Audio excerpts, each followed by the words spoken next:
I've always loved driving at night. There's something about the empty roads, the hum of the engine, and the endless stretch of darkness that's both calming and eerie. But last night's drive, it was different. Different in a way that still has me questioning my sanity. It started off like any other night. I had just finished a late shift at work, and the thought of taking the long way home, through the back roads and away from the city, seemed appealing. I needed the quiet, the solitude. The city's constant noise and lights were suffocating after a long day. So, I got in my car, rolled down the windows, and let the cool night air wash over me. The first hour was peaceful. The moon was full, casting a silvery glow over the landscape, and the stars were out in full force, twinkling like distant lanterns. The road wound through dense forests and open fields, a perfect blend of nature's beauty and mystery. It was the kind of drive that made you forget about everything else until I saw the sign. It was an old, weathered wooden sign, barely legible in the moonlight. Old Route 17, it read, with an arrow pointing to the right. I'd never noticed it before, but then again, I hadn't taken this road in years. Curiosity got the better of me, and without really thinking, I turned onto the narrow, unmarked road. At first, it seemed like a mistake. The road was rough, full of potholes and cracks, with trees crowding in on both sides, but something kept me going, a strange, inexplicable pull, as if the road itself was guiding me. The further I went, the more I felt it, that uneasy feeling creeping up my spine. About 20 minutes in, I noticed the fog. It started out thin, just a light mist hovering above the ground, but soon it thickened, wrapping around the car like a damp blanket. My headlights barely cut through it, and I had to slow down to a crawl, straining to see the road ahead. About 20 minutes in, I noticed the fog. It started out thin, just a light mist hovering above the ground, but soon it thickened, wrapping around the car like a damp blanket. My headlights barely cut through it, and I had to slow down to a crawl, straining to see the road ahead. That's when I saw it, a figure, standing in the middle of the road. I slammed on the brakes, my heart pounding in my chest. The car skidded to a stop just a few feet away from the figure. I squinted through the windshield, trying to make out who or what it was. It was a woman, or at least that's what it looked like. She was dressed in a long white gown, the fabric tattered and stained with something dark. Her hair was long and tangled, obscuring her face. She stood there, motionless, as if waiting for something. I rolled down the window a crack, my hands trembling. "Are you okay? Do you need help?" She didn't respond. She didn't move. She just stood there, staring at me with eyes I couldn't see. Something was wrong. Everything about this was wrong.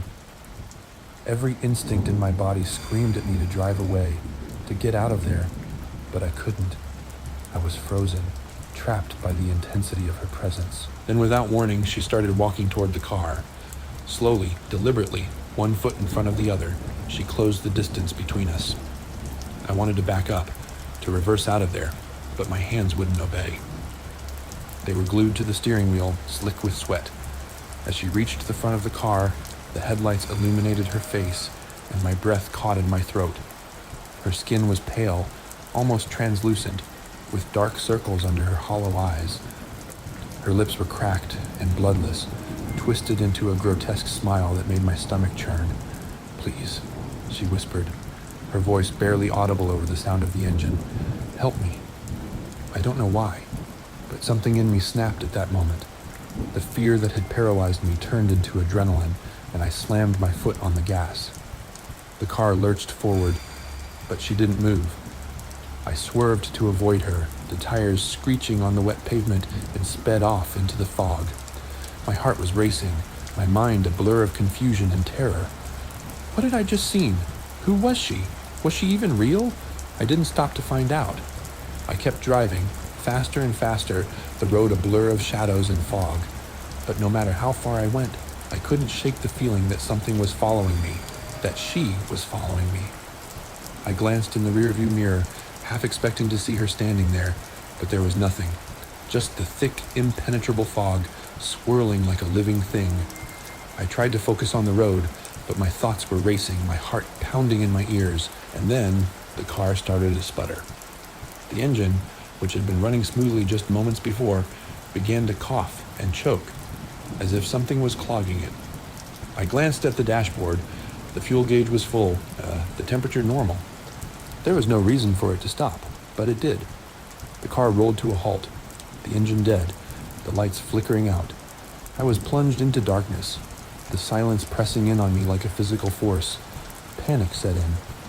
I tried to restart the car, but the engine wouldn't turn over. The battery was fine.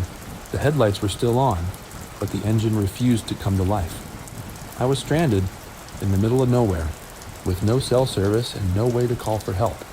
I sat there, gripping the steering wheel, trying to think. I could walk, try to find help, but the thought of leaving the car, of stepping out into the darkness, terrified me. There was something out there, something waiting. Then, in the silence, I heard it. A faint scraping sound, like nails on metal. It was coming from behind the car. Slowly, I turned to look in the rearview mirror. At first I saw nothing, just the fog and the darkness. But then, I saw her, a shadowy figure standing just a few feet behind the car. She was closer now, her face almost visible in the dim light. That same twisted smile, those hollow eyes staring right at me. I couldn't move, couldn't breathe. I watched, paralyzed, as she took a step forward, then another, her hands reaching out toward the car, and then she was gone. Just like that, the fog swallowed her whole, leaving me alone in the dark, trembling and terrified.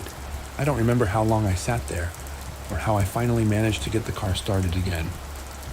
But when I did, I drove like a madman, never looking back, never stopping until I reached the safety of my home.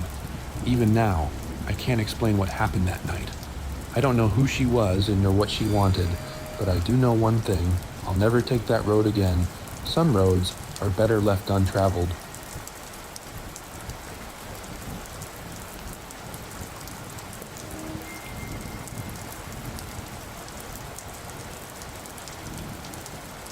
It was late, maybe around midnight, when I found myself driving down a deserted highway. The road stretched out ahead of me, an endless ribbon of asphalt cutting through the darkness. I'd been driving for hours, trying to make it home before dawn. The night was quiet, too quiet, and a strange feeling of unease began to settle in. As I rounded a bend in the road, my headlights caught a figure standing by the side of the highway. It was a man, thumb out, hitchhiking. He was wearing an old worn-out jacket, his face partially hidden by the shadow of his hood. Something about him made my skin crawl, but it was late, and the thought of leaving someone stranded in the middle of nowhere felt wrong. I slowed down and pulled over, the man's face lighting up in the headlights. He looked normal enough, but there was something off about his eyes, something that made me hesitate. Still, I unlocked the passenger door and gestured for him to get in. "Thanks for the ride," he said, his voice low and raspy. He settled into the seat beside me, and I noticed that his clothes were dirty, torn in places, like he'd been walking for days. "No problem," I replied, trying to sound casual. "Where are you headed?" He didn't answer right away, just stared straight ahead, as if lost in thought. Finally he said, "Just up the road." "You can drop me off anywhere." I nodded, trying to shake the uneasy feeling gnawing at my gut. We drove in silence for a while, the only sound the hum of the tires on the pavement. I kept glancing over at him, but he never looked back at me, just kept staring out the windshield. After what felt like an eternity, he finally spoke. "You ever pick up a hitchhiker before?" No, not really," I replied, gripping the steering wheel a little tighter. "I don't usually drive at night." He chuckled, a low, unsettling sound that sent shivers down my spine. "Smart. You never know who you might pick up." I forced a smile, trying to mask my growing discomfort. "Yeah, I guess you're right." We drove on in silence, the tension in the car growing thicker with each passing mile. I started to regret picking him up, wondering if I should just pull over and tell him to get out. Then, out of nowhere, he said, "You know, this isn't the first time we've met." I froze, my heart skipping a beat. "What do you mean?" I asked, trying to keep my voice steady. He turned to look at me, his eyes cold and piercing. "You don't remember, do you? But I remember you." My blood ran cold. "What are you talking about?" I stammered, my hands trembling on the wheel. He leaned in closer, his breath hot on my face. "You left me here, on this road, years ago. You didn't stop then, but you stopped tonight." I stared at him, my mind racing. I had no memory of ever seeing this man before, let alone leaving him stranded. I don't know what you're talking about," I whispered, my voice barely audible. He smiled, a twisted, malevolent grin. "Oh, you will remember." Before I could react, he reached over and grabbed the steering wheel, yanking it hard to the right. The car swerved violently, careening off the road and into the ditch. I screamed, trying to regain control, but it was too late. The last thing I remember before everything went black was his laughter, echoing in my ears. When I woke up, the car was empty. The hitchhiker was gone, vanished without a trace. But I knew, deep down, that he wasn't really gone. He was still out there, waiting for me to remember. For weeks, I couldn't get the encounter out of my head. His face, those cold eyes, haunted my dreams. I'd wake up in a cold sweat, the sound of his laughter still ringing in my ears. I tried to push it out of my mind, to convince myself that it was just a bad dream or a figment of my imagination. But the more I tried to forget, the more vivid the memories became.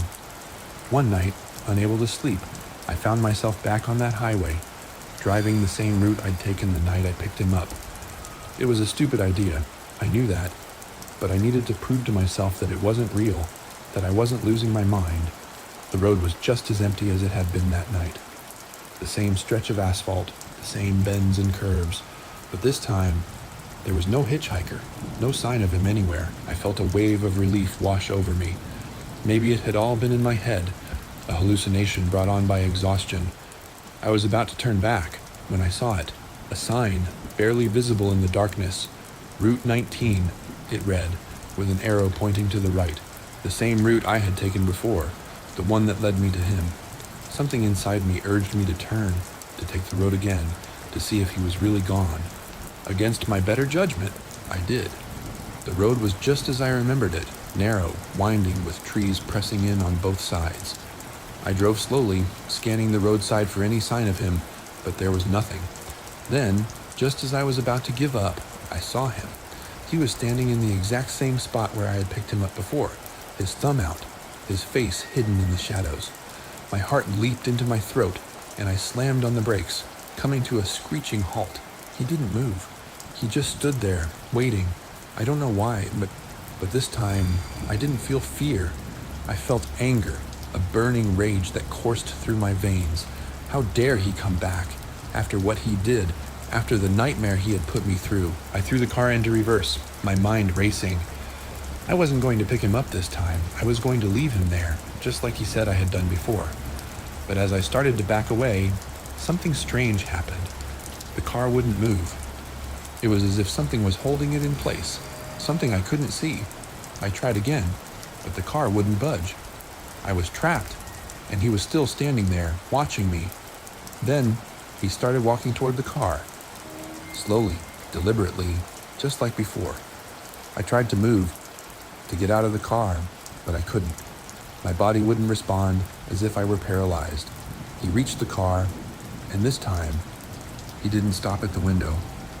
He kept walking, right through the car, right through me. A cold, searing pain shot through my chest, and I gasped for air. It felt like my lungs were on fire, like I was being suffocated from the inside out. And then, just as suddenly as it had started, the pain was gone. I was alone in the car, the hitchhiker nowhere to be seen, but something had changed. I could feel it. The air around me was different, thicker, colder. And when I looked in the rearview mirror, I saw him. He was sitting in the back seat, smiling that same twisted smile. "You remember now," he whispered. I screamed, but no sound came out. I was trapped, unable to move, as he leaned forward, his cold breath on my neck. "You'll never forget again." And with that, everything went black. When I woke up, I was back on the highway, the car idling in the middle of the road. But the hitchhiker was gone, and the road was empty. I never spoke of that night to anyone, never told a soul what happened. But I knew, deep down, that he was still with me, that he would always be with me, waiting for the moment I would forget, and he could remind me again.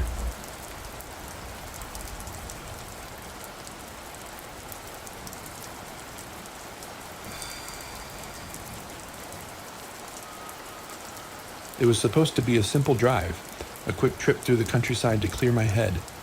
I'd been feeling restless lately, and the open road seemed like the perfect solution.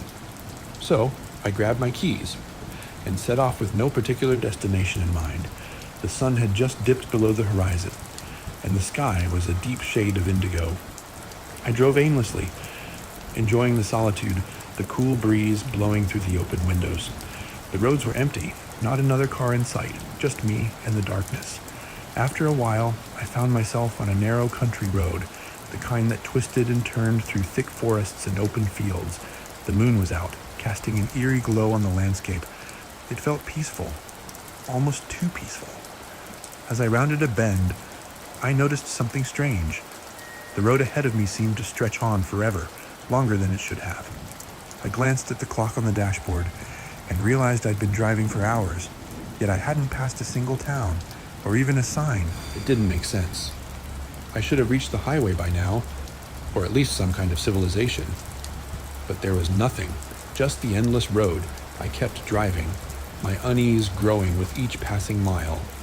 The trees on either side of the road loomed closer, their branches twisting like skeletal fingers. The air felt heavy, oppressive, as if something was watching me, waiting for me to slip up. Then, without warning, the road ahead of me changed. The smooth asphalt gave way to a rough, uneven surface, like the road hadn't been maintained in years. Potholes and cracks marred the pavement, making the car shudder as I drove over them. My heart began to race. Something was wrong, terribly wrong. I tried to turn around, to head back the way I came, but the road behind me had vanished. There was no trace of the road I'd been driving on, just dense forest and darkness. Panic set in. I slammed on the brakes, the car screeching to a halt. I looked around, desperate to find a way out, but there was nothing. No road, no signs, just the thick, suffocating darkness closing in on me. I tried to start the car again, but the engine wouldn't turn over. It was as if the car had died, just like the road had disappeared. I was trapped, alone, with no way to escape. Suddenly, the air grew colder, and I felt a chill run down my spine. I glanced in the rearview mirror, and my heart nearly stopped. There, standing in the middle of the road, was a figure, a tall, shadowy figure, with eyes that glowed like embers in the darkness. I couldn't move, couldn't breathe. I just stared at the figure, frozen in fear, as it slowly began to approach the car. It moved with an unnatural grace, its steps soundless on the dead road. As it drew closer, I could make out more details. Its skin was pale, almost translucent, and its face was twisted into a grotesque smile. But it was the eyes that terrified me the most, those burning, hollow eyes that seemed to pierce through me, seeing everything I was, everything I feared. It reached the car, and for a moment, it just stood there, staring at me. Then, it placed a hand on the window, and I felt the temperature inside the car plummet. Frost began to form on the glass, the cold seeping into my bones. I wanted to scream, to run, to do anything, but I was paralyzed. The figure leaned in closer, its face just inches from mine, and I could see the hunger in its eyes, the desire to consume, to take everything I had. And then, it spoke. "You shouldn't be here," it whispered, its voice a low, guttural rasp that sent chills through my entire body. I didn't mean to," I stammered, my voice trembling. "I'm lost. I just want to go home." The figure tilted its head, as if considering my words. Then, it smiled, a twisted, malevolent grin that made my blood run cold. "There is no home for you now," it said, its voice echoing in my head. "You've crossed the threshold, and there's no turning back." I felt a wave of despair wash over me. I knew it was right, that there was no escape, no way out. I was trapped, on this road that shouldn't exist.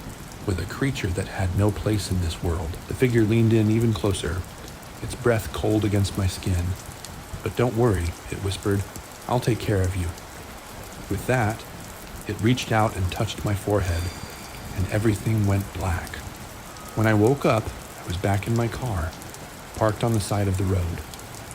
The sun was just beginning to rise, casting a warm glow over the landscape. The road ahead of me was smooth, normal, as if nothing had happened, but I knew it had. I could still feel the cold in my bones, the fear in my heart.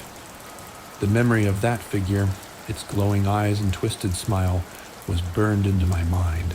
I started the car, my hands trembling, and drove away as fast as I could. I didn't stop until I reached the safety of my home, the familiar streets of my neighborhood. But even now, I can't forget that night, that road, that creature.